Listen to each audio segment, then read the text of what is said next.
तो स्वागत है आप सभी का इस कहानी 369 में। तो चलिए आज की कहानी करते हैं शुरू। बहू, ओ बहू, खाना बन गया हो तो मुझे दे दो, बहुत तेज भूख लगी है। सुबह नाश्ते में भी तुमने कचौरियाँ बनाई थी जो मुझे पसंद नहीं, मैंने नहीं खाई थी। अब कुछ हल्का फुल्का सब खाना बनाया हो तो दोपहर में खाने को दे दो। दोपहर के 12 बज गए। भूख के मारे पेट के आते सुकुड़ जा रही हैं। चूहे कबड्डी खेल रहे हैं। तभी रसोई से दंदनाती हुई बहू आई और कहती है, अभी 12 ही बजे हैं, शाम नहीं हुई है जो भूख के मारे जान निकल रही है। मुझे इतना सुना रही हो, जब खाने का समय होगा तब तुम्हें खाना मिल जाएगा। सुबह से भूख भूख करने लगती हो। तुम्हारा बेटा दुकान से 2 बजे तक आता है, तभी हम खाना खाएंगे। तब तक चुपचाप से अपने कमरे में जाकर बैठो और शांति से खाना बना लेने दो। बहुत परेशान करती हो। 80 बरस की होने को हो और पता नहीं कितनी भूख लगती है। इतनी भूख तो छोटे छोटे बच्चों को भी नहीं लगती जितनी भूख तुम्हें लगती है। तीनों टाइम खाने के लिए मांगती रहती हो। अब तुम्हारा बुढ़ापा आ गया है, एक टाइम ही खाना खाया करो। जाओ चुपचाप अपने कमरे में बैठो, खड़ी खड़ी मेरा मुंह मत देखती रहो। बहू की कसक भरी बातें सुनकर बेचारी माँ जी बरामदे में रखे घड़े से पानी निकालकर घट घट करके 1 गिलास पानी पी जाती हैं। लेकिन पानी पीने के बाद भी उनकी भूख की आग शांत नहीं होती है। पेट को पकड़कर वह कमरे में जाकर बैठ गई, लेकिन आंखें घड़ी पर ही टकटकी लगाए बैठी हैं। कभी घड़ी को देखती हैं तो कभी दरवाजे की तरफ देखती हैं कि बेटा आज जल्दी आ जाए तो हमें खाना भी जल्दी खाने को मिल जाएगा। लेकिन बेटा भी अपने समय से पहले नहीं आया। पूरे 2 बजे अपनी दुकान से दोपहर में खाना खाने के लिए आया। जब बेटे ने खाना खा लिया तो माँ जी अपने कमरे से निकल कर आई। बहू से बोली, बहू अब तो खाना दे दो, अब बेटे ने भी खा लिया है। रसोई से बड़ी अच्छी खुशबू आ रही है। आज क्या बनाया है तुमने खाने में? बहू बोली, मैंने तो छोले भटूरे बनाए हैं जो कि तुम खा नहीं सकती हो, क्योंकि तुम्हें डॉक्टर ने सादा खाना खाने के लिए कहा है। तला भुना खाओगे तो तुम्हारा पेट खराब हो जाएगा, इसीलिए तुम यह खाना नहीं खा सकती हो। बहू, सुबह भी तुमने कचौरियाँ बनाई थी जो मैं नहीं खा पाई, और दोपहर में भी तुमने तेल मसाले वाला खाना बना लिया। अब बताओ मैं क्या खाऊंगी? बहू अंदर रसोई में गई और रात की बासी 4 रोटी उठाकर अचार के साथ एक थाली में माँ जी के सामने पटक देती है और कहती है, यह लो, यह रात की रोटियां खा लो, इससे तुम्हें पेट की आग शांत हो जाएगी। माँ जी बहू से कहती है, अचार से रोटी नहीं खाई जाएगी, एक कटोरी में थोड़ा सा दूध दे दो, मैं दूध में गलाकर रोटियां खा लूँगी। बड़ी आई दूध से रोटी खाने वाली, चुपचाप से अचार से रोटी खा लो और जाकर रसोई में बर्तनों का ढेर लग गया है, उनको धुल दो। सुबह से रसोई में गर्मी में खाना बना रही हूँ और तुम अपने कमरे में पूरा दिन बैठी बैठी आराम फरमाती रहती हो। इतना कहकर बहू खाने की थाली को परस कर कमरे में चली गई। माँ जी को भूख बहुत तेज लग रही थी। बासी रोटियों को अचार के साथ ही जल्दी जल्दी खाने लगती हैं। बासी रोटी को अचार के साथ जल्दी जल्दी खाने की वजह से उसको ठसका लग जाता है। बहुत तेज तेज खांसी होने लगी। सारा खाना खांसी के साथ बाहर निकल गया। माँ जी जल्दी से पानी पीकर किसी तरह से अपनी खांसी पर काबू पाती हैं। लेकिन इतने में उनकी बहू कविता अंदर से आई और बरामदे में फैले हुए खाने को देखकर आग बबूला हो गई और गुस्से में आओ देखा न ताओ, सास के सर पर टीवी का रिमोट दे मारा। बुढ़िया को ढंग से खाना भी खाना नहीं आता, बूढ़ी हो गई है, बच्चों की तरह खाना खाती है, खाने की भी तमीज नहीं है। आराम आराम से खाना खाती, अब पूरा घर गंदा कर दिया, पूरी दीवारें खराब कर दी। जल्दी से उनकी सफाई कर, नहीं तो तेरी खैर नहीं है।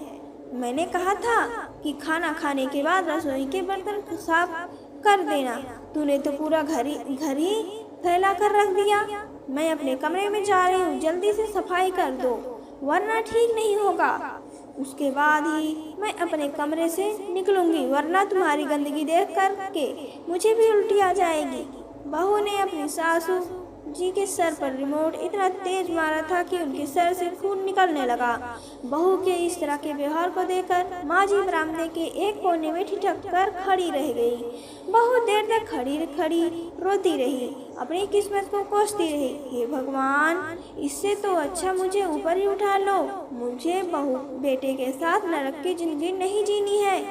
बहू बेटा मुझे एक एक रोटी के लिए तरसा रहे हैं, भूख को मार रहे हैं। अपने ही घर में भिखारियों की तरह खाना मांगकर खाना पड़ता है। एक समय था जब यह घर मेरा था, पूरी रसोई मेरी थी। मन में जो आता था वह बनाती थी, मन भर के सबको खिलाती थी। हमेशा बेटे की मनपसंद का खाना बनाती थी। अगर आधी रात को भी बेटा कुछ खाने की फरमाइश करता तो मैं उसको कभी मना नहीं करती थी। लेकिन आज बेटा कितना बदल गया है। बहू ने बेटे के सामने ही मुझे बासी रोटी खाने को दे दी तो बेटे ने एक बार भी मना नहीं किया, जिसको मैं तीनों समय गरम गरम बनाकर खिलाती थी। आज वही बेटा मुझे एक एक रोटी के लिए तरसा रहा है। बहुत देर तक माँ जी कोने में खड़ी खड़ी अपनी किस्मत को कोसती रही और फूट फूट कर रोती रही। आज उनके पति भी नहीं है जिससे वह अपने माँ का गुबार निकाल सके। एक बेटी है सुहानी, जो नोएडा में जैसे शहर में रहती है। साल 2 साल में उसका आना होता है। बच्चे पढ़ने वाले हो गए हैं, इसीलिए आ ही नहीं पाती है। कभी कभार फ़ोन पर बात होती है तो बहुत ज़्यादा बात भी नहीं करने देती। माँ जी यह सब बातें सोच रही थी कि तब तक कविता कमरे से चिल्लाती हुई कहती है, कोने में स्टैचू बनकर ही खड़ी रहोगी या घर में फैलाई हुई गंदगी भी साफ करोगी? बहू की आवाज़ सुनकर माँ जी डर गई और जल्दी से पूरे बरामदे की सफाई करने में जुट गई। रसोई का सारा काम निपटा कर माँ जी अपने कमरे में आती है। ठीक से चला भी नहीं जा रहा था। कमजोरी की वजह से लड़खड़ाते हुए वह कमरे में आकर खटिया पर गिर पड़ती है। थकान इतनी ज़्यादा हो गई है कि गिरते ही सो जाती है। दूसरे दिन कविता माँ जी की चारपाई कमरे से निकालकर आंगन के एक कोने में डाल देती है। माँ जी कहती है, बहू आंगन में बहुत गर्मी होती है, कमरे में पंखा भी है। आंगन में ऐसी गर्मी में मैं रात में कैसे सोऊंगी? मेरी चारपाई आंगन में मत डालो। बहू खींच कर बोली, ए बुढ़िया चुप कर, मुझे उस कमरे की ज़रूरत है और तेरे लिए इतना बड़ा कमरा मैं नहीं छोड़ सकती हूँ। रात को आंगन में सो जाया कर और दिन में आंगन के जो छोटा सा नीम का पेड़ लगा है उसके नीचे अपनी चारपाई खिसका लिया कर। कमरे में जाने की ज़रूरत नहीं है। आज से तो आंगन में ही रहेगी और पूरे घर की रखवाली करेगी। माँ जी का बेटा सोनू, जो कि अपने पिताजी की पुश्तैनी कपड़ों की दुकान को संभालता है। पास में ही एक छोटे से शहर में उसके पिता की एक कपड़ों की दुकान थी। पिता के जाने के बाद सोनू उसी दुकान पर बैठने लगा। सुबह 7 बजे दुकान पर चला जाता, दोपहर में खाना खाने के लिए आता और रात को 8 बजे तक वह दुकान को बंद करके घर आ जाता। न जाने कितनी बार सोनू ने अपनी माँ को उस चारपाई पर आंगन में गर्मी में लेटे हुए देखा है। कभी धूप से परेशान तो कभी मक्खियों उनको परेशान कर रही हैं, कभी रात में मच्छर काट रहे हैं। लेकिन मजाल है कि कभी सोनू ने अपनी माँ से कहा हो कि माँ तुम अंदर कमरे में जाकर लेट जाओ, बाहर आंगन में गर्मी है। उसे अपनी माँ के इस हाल से कोई फर्क नहीं पड़ता। एक दिन माँ जी की बेटी सुहानी का सोनू के पास फ़ोन आता है कि भैया बच्चों की गर्मियों की छुट्टियां लग गई है तो सोच रही हूँ कुछ दिनों के लिए मायके आ जाऊँ। 2 साल के मायके नहीं आई हूँ, माँ से भी नहीं मिली हूँ। इस बार समय मिला है तो सोच रही हूँ कि कुछ दिनों के लिए आ जाऊँ। अगले 10 दिन बाद का रिजर्वेशन हो गया है, 10 दिन बाद मैं आ जाऊँगी। सुहानी के आने की बात सुनकर सोनू को जैसे सांप सूंघ गया हो। उससे ना हाँ करते बन रहा है और ना ही मना कर पा रहा है। सोनू को तो जैसे सांप सूंघ गया हो। और अब अपनी नंद के घर आने की बात सुनकर कविता को बहुत कष्ट हुआ, क्योंकि उसे अब अपनी नंद के सामने अच्छा बनकर रहना पड़ेगा।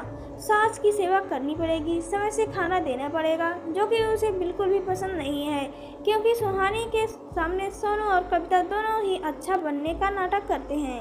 और सुहानी को भी यही पता है कि उसके भैया भाभी बहुत अच्छे हैं, उसकी माँ का बहुत अच्छे से ख्याल रखते हैं। उसे तो अपनी माँ की हकीकत कुछ पता ही नहीं है कि उसके भैया भाभी उसकी माँ को कितना परेशान करते हैं। एक पालतू जानवर की तरह घर में रखे हुए हैं, समय से खाने को भी नहीं देते, घर के सारे काम कराते हैं। लेकिन अचानक से सुहानी 2 दिन बाद ही अपने मायके आ गई।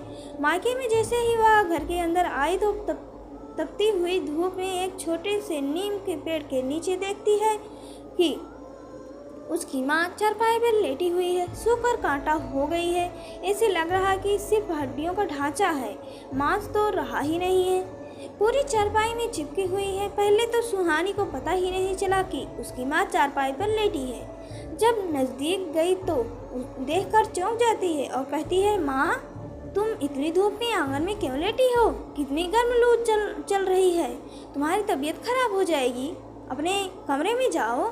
बेटी की आवाज़ सुनकर माँ जी की हाथों की टेक लगाकर चारपाई से उठकर बैठती हैं। खुशी के मारे आंखों में आंसू आ गए। बेटी को गले लगाकर फूट फूट कर रोने लगती है। माँ की ऐसी हालत देखकर सुहानी कहती है, क्या हुआ माँ, तुम रो क्यों रही हो? कुछ नहीं बेटा, बस यह तो खुशी के आंसू हैं। इतने दिनों से तुम आई नहीं थी, आज देखा तो खुशी के मारे आंखें भर आई हैं। माँ तुमने अपना हाल क्या बना रखा है? कितनी दुबली हो गई हो, खाना ठीक से नहीं खाती हो क्या? बेटी की बात सुनकर माँ जी थोड़ी देर के लिए चुप हो गई। कविता अपने कमरे में थी। तब तक कविता को बाहर से किसी के आने की आवाज़ सुनाई देती है। अपने कमरे से बाहर निकलकर आई, सामने ननद सुहानी को देखकर उसके पैरों के नीचे जमीन खिसक गई। सुहानी के पास आई, कहती है, अरे दीदी आप तो 10 दिन बाद आने वाली थी, फिर अचानक से आज कैसे आ गई? और आने से पहले आपने फ़ोन नहीं किया? कम से कम एक बार बता तो देती। अरे भाभी, रिजर्वेशन तो हमारे 10 दिन बाद का ही था, लेकिन उनके अपने ऑफिस के काम से इधर तक आना था तो सोचा इनके साथ ही मायके चली जाती हूँ।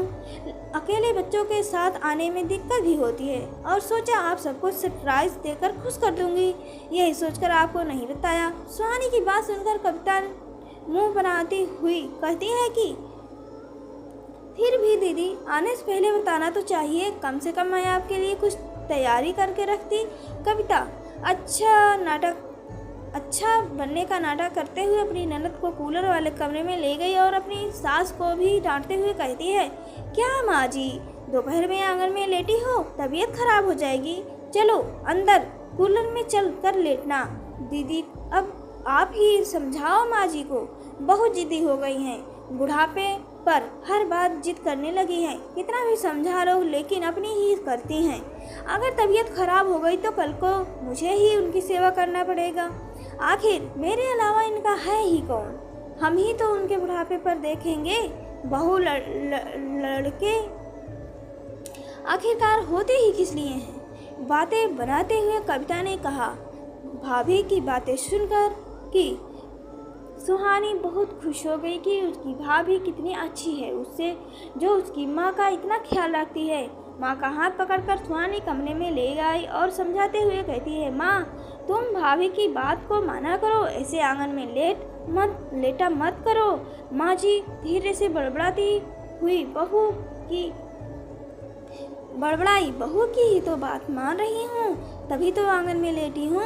माँ जी इतना कह ही पाती है कि कविता अपनी आवाज़ को गड़क करते हुए माँ जी की तरफ आंखें निकालती है और आंखों में माँ जी को चुप रहने का इशारा करती है, जिससे सुहानी नहीं देख पाती और बेचारी माँ जी अपनी बहू की बड़ी बड़ी आंखों को देखकर डर गई और अपनी बेटी से कुछ नहीं कहा, चुप हो गई। लेकिन सुहानी को कुछ तो इस बार अपने मायके में अटपटा लग रहा था। एक तो अपनी माँ की ऐसी हालत देखकर भी बहुत परेशान हो जाती थी। कभी कभी उसे ऐसा लगता था कि जैसे उसकी माँ उससे कुछ छुपा रही है। कई बार सुहानी ने अपनी माँ से पूछने की कोशिश भी की, लेकिन बेचारी माँ जी अपनी बहू के डर से बेटी से कुछ ना कह सकी। माँ के बदलाव को सुहानी महसूस कर रही थी, लेकिन भाभी के व्यवहार को देखकर उसे लगता था कि हो सकता है कि यह उसके मन का वहम हो। माँ का बुढ़ापा है, खाना पीना ठीक से नहीं खा पाती है, इसीलिए शायद दुबली पतली हो गई है। कविता ने रसोई में जाकर ननद के लिए बढ़िया बढ़िया खाना बनाया, क्योंकि ननद की नज़रों में तो उसे अच्छा बनना ही था है। खाना परोसकर कमरे में लेकर आई। सुहानी ने अपनी माँ से कहा, माँ तुम भी खाना खा लो, खाने का समय हो गया है। खाने की थाली देखते ही माँ जी उस पर ऐसे टूट पड़ी जैसे बरसों से भूखी हो। इतना अच्छा खाना तो उन्होंने सच में सालों में नहीं खाया, या अच्छा खाना तो बहू बेटे उन्हें भर पेट खाना भी नहीं दे रहे थे। जो रूखा सूखा बासी खाना देते रहे थे वही उन्हें खाना पड़ता। लेकिन आज बेटी के पूछने पर जब व्यंजनों से भरी हुई थाली उसके सामने आई तो माँ जी से रहा नहीं गया। वह थोड़ी देर में ही पूरे खाने की थाली चट कर गई। सुहानी एकटक अपनी माँ के इस व्यवहार को देखती रह गई। उसने अपनी माँ को खाते हुए बिल्कुल भी नहीं टोका। थोड़ी देर में कविता कमरे में पूरियां लेकर आई। जब उसने देखा कि उसकी बूढ़ी सास नंद के लिए लगाई गई थाली को खा गई है तो बड़ी बड़ी आंखें अपनी सास की तरफ निकाली। बहू को देखते ही माँ जी का हाथ खाने में रुक गया। उन्होंने थाली एक तरफ खिसका दी और एक तरफ को मुंह करके बैठ गई। सुहानी को समझ में आ रहा था कि जैसे ही भाभी माँ के सामने आती है माँ एकदम से डर जाती है। पता ही नहीं ऐसा क्या है, कुछ तो हो है जो मैं समझ नहीं पा रही हूँ। अगर भाभी माँ के सामने गलत व्यवहार करती है तो मेरे लिए इतना कुछ कैसे कर रही है। दोपहर का खाना खाने के बाद सभी लोग रात में इकट्ठे बैठे थे। कविता अपने पति सोनू से फुसफुसाते हुए कहती है, अब तुम्हारी बहन घर आ गई है। सीधे सीधे अपनी बहन से पास के शहर वाले प्लॉट की बात कर लो। तुम्हारे पिताजी तो वह प्लॉट उनके नाम कर गए थे।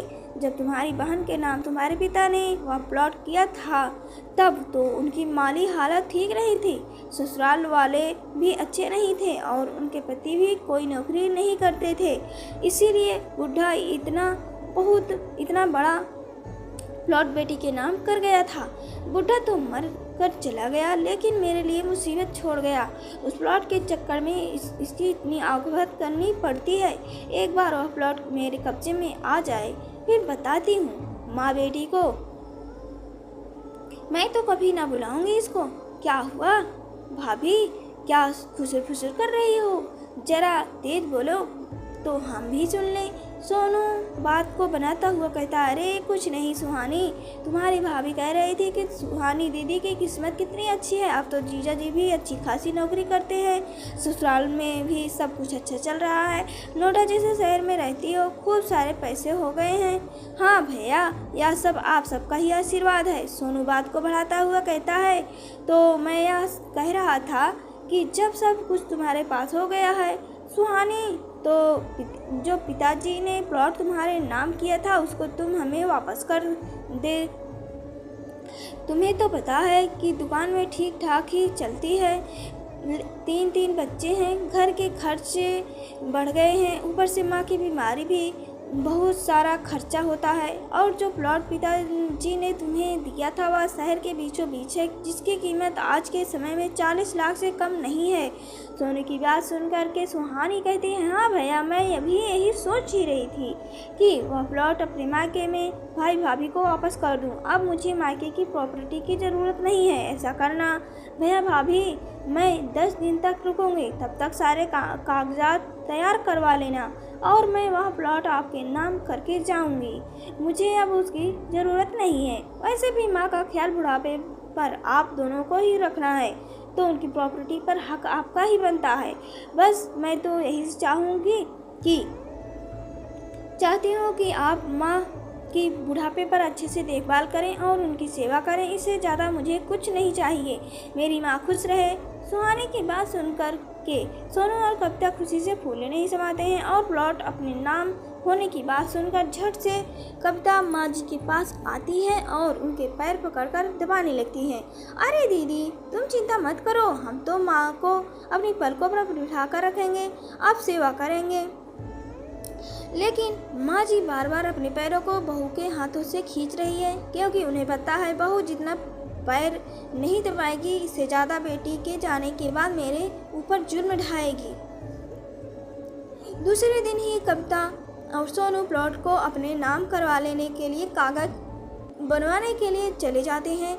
इधर सपना अपनी माँ से कुछ पूछने की या जानने की कोशिश करती है कि माँ इतनी बदली बदली सी क्यों है, चुप चुप क्यों है, मुझे डरी सहमी सी क्यों लग रही है, लेकिन ना उसके ज़्यादा कुछ पता नहीं चलता है।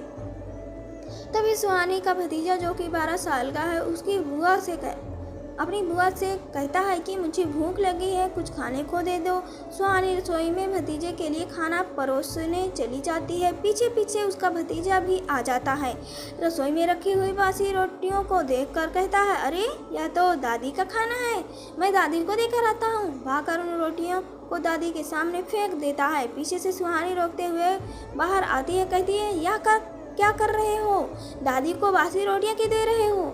बुआ, दादी तो हमेशा बासी रोटियां ही खाती है, मम्मी उनको यही खाना देती है और दादी अंदर कमरे में नहीं बाहर नीम के नीचे चारपाई पर सोती है। भतीजे की बात सुनकर सुहानी के पैरों के नीचे जमीन खिसक जाती है। उसे तो भरोसा नहीं हो रहा है कि जो भाभी भाई उसके सामने इतना अच्छा बनने का नाटक कर रहे हैं, उसके पीठ पीछे माँ के साथ ऐसा व्यवहार करते हैं। माँ के साथ ऐसा अत्याचार देखकर सुहानी की आंखों से झरझर आंसू बहने लगे। हिम्मत करके माँ के पास गई और पूछती है, माँ तुम्हारे सर पर यह चोट कैसे लगी? कुछ नहीं बेटा, नहाते समय गिर गई थी, उसी की चोट लग गई, जबकि वह चोट तो रिमोट की थी जो बहू ने मारा था। सुहानी समझ जाती है कि माँ को भाभी ने बहुत डरा कर रखा है, इसीलिए वह कुछ भी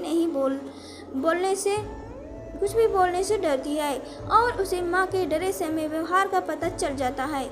कुछ बातें अपने भतीजे से पूछती है और छोटा सा भतीजा बुआ से सब कुछ कह देता है, जिसे सुनकर सुहानी का दिल दहल जाता है। वह भाई भाभी को सबक सिखाने का निर्णय लेती है और उसे पता है अगर वह सीधे सीधे भाई भाभी से कुछ कहेगी तो दोनों मानने के लिए तैयार ही नहीं होंगे, बल्कि उसे ही गलत ठहरा देंगे और मुझे मायके की प्रॉपर्टी नहीं चाहिए ऐसा इल्ज़ाम ही मुझ पर लगा देंगे। तो मुझे कुछ ऐसा करना पड़ेगा जिससे उन दोनों के अत्याचार का पर्दाफाश कर सकूं। यही सोचकर सुहानी मौका पाकर एक दिन जब उसके भाई भाभी किसी काम से घर से बाहर गए थे तो पूरे घर में CCTV लगवा देती है और जानबूझकर किसी न किसी काम के बहाने घर से बाहर चली जाती है। अकेले में माँ के साथ क्या व्यवहार करते हैं इस बात को वह जान सके और रिकॉर्डिंग को देख सके। सुहानी के ससुराल जाने के सिर्फ 2 दिन बचे हैं। कविता बढ़िया सा खाना सुहानी के लिए लेकर आती है। सुहानी खाने की थाली को माँ को दे देती है। उसे कुछ ज़रूरी काम आ जाता है जिसकी वजह से वह बाजार चली गई। इधर कविता जब सास के हाथ में गरम गरम खाना की थाली देखती है तो गुस्से के मारे आग बबूला हो जाती है। बूढ़ी सास के हाथ से थाली को छीन लेती है और माँ जी के बालों को पकड़कर जोर से खींचकर कहती है, बुढ़िया तेरी हिम्मत कैसे हुई गरम गरम खाना खाने की? भूल गई है तेरी औकात बासी खाने की है? मेरे सामने मुझसे गरम गरम खाना बनवा कर खा रही है। तेरी बेटी को तो जाने दो, फिर तेरी अकल ठिकाने लगती है। हाँ, इतनी कहकर जोर से धक्का दे देती है जिससे माँ जी का सर दीवार से जाकर टकरा गया। बहुत तेज चोट लग गई। बाहर बाजार में एक दुकान पर बैठी हुई सुहानी फोन के कैमरे में यह सब कुछ दृश्य देख रही थी। यह देखकर उसका दिल दहल रहा था। मन कर रहा था कि अभी जाकर भाभी को 2 थप्पड़ लगाए।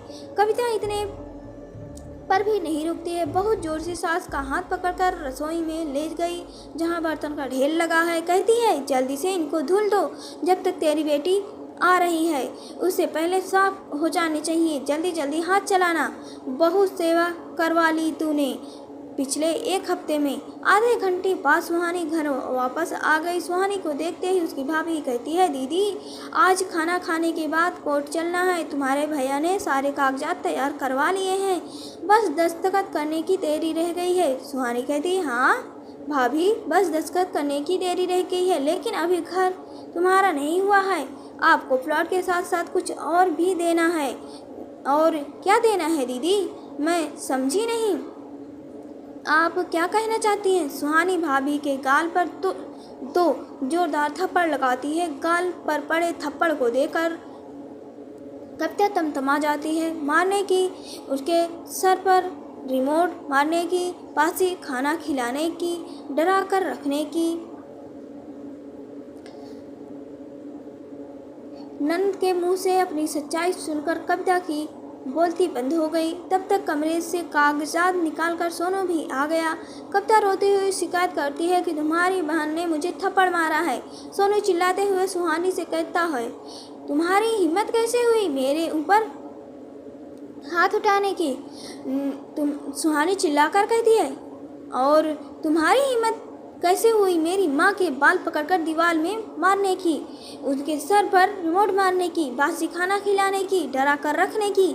नंद के मुंह से अपनी सच्चाई सुनकर कविता की बोलती बंद हो गई। तब तक कमरे से कागजात निकालकर सोनू भी आ गया। कविता रोती हुई शिकायत करती है कि तुम्हारी बहन ने मुझे थप्पड़ मारा है। सोनू चिल्लाते हुए सुहानी से कहता है, तुम पागल हो गई हो सुहानी, जो अपनी बड़ी भाभी पर हाथ उठा रही हो? क्या यही सीखा है तुमने अपनों से बड़े पर हाथ उठाना? इतने में सुहानी बोली, वाह भैया, आज मैंने भाभी के ऊपर हाथ उठा दिया तो आपको बड़ा बुरा लग रहा है, लेकिन कल तक तुम्हारी पत्नी मेरी बुजुर्ग माँ के ऊपर हाथ उठाती थी, उसके साथ अत्याचार करती थी, वह तो आपको दिखाई नहीं दिया। माँ के साथ अत्याचार करने में आप भी भागीदार हैं। अब मैं आप दोनों को कभी माफ़ नहीं करूँगी। तो क्या कर लोगी तुम? कुछ नहीं बिगाड़ पाओगी, कविता चिल्लाते हुए कहती है। सुहानी बाहर खड़े हुए पुलिस इंस्पेक्टर को आवाज़ देते हुए कहती है, आ जाइए इंस्पेक्टर साहब, गिरफ्तार कर लीजिए इन दोनों को, और इन दोनों की काली करतूतों को भी देख लीजिए। इन दोनों की सारी करतूतें सीसीटीवी कैमरे में कैद हो गई हैं। सीसीटीवी की बात सुनकर सोनू और कविता चारों तरफ घर में नजरें दौड़ाते हैं तो होश उड़ जाते हैं। कैमरे लगे हुए हैं। जब सीसीटीवी कैमरा पुलिस देखती है कि इन दोनों ने माँ के साथ किस तरह का व्यवहार किया है, कितना अत्याचार किया है, एक पल गवाए बिना दोनों को गिरफ्तार कर लेती है। जाते जाते सुहानी भाई भाभी को कहती है, अब तुम्हारी यही सज़ा है कि तुम दोनों अपनी पूरी जिंदगी जेल में काटो। रही बात माँ की, तो माँ को मैं अपने साथ लेकर जा रही हूँ। उनकी सेवा करूँगी और उन्हें बहुत प्यार से अपने साथ रखूँगी। चलो माँ, आप मेरे साथ मेरे घर चलो। अब इस घर में आपको रहने की बिल्कुल भी ज़रूरत नहीं है। मैं और बिल्कुल भी डरने की ज़रूरत नहीं है। आपकी बेटी आपके साथ है। इतना कहकर सुहानी अपनी माँ को अपने साथ ले जाती है। लेकर जा रही हूँ, उनकी सेवा करूँगा और उन्हें बहुत प्यार से साथ रखूँगी। चलो माँ, अब आप मेरे साथ मेरे घर चलो। अब इस घर में आपको रहने की बिल्कुल भी ज़रूरत नहीं है और बिल्कुल भी डरने की ज़रूरत नहीं है। आपकी बेटी आपके साथ है। इतना कहकर सुहानी अपनी माँ को अपने साथ ले जाती है। बहुत अच्छे से अपनी माँ का ख्याल रखती है। सास पर समय पर इलाज करती है। माँ जी को अपनी बेटी के घर में बहुत अच्छा लगता है। कुछ ही दिनों में वह स्वस्थ हो जाती है। अपनी माँ को स्वस्थ देखकर सुहानी की खुशी का ठिकाना नहीं रहता। तो दोस्तों, आपको हमारी आज की कहानी कैसी लगी? अगर पसंद आई हो तो कमेंट करके ज़रूर बताएं और वीडियो को लाइक करें, शेयर करें और चैनल को सब्सक्राइब करें। पूरी कहानी सुनने के लिए आप सभी का दिल से धन्यवाद।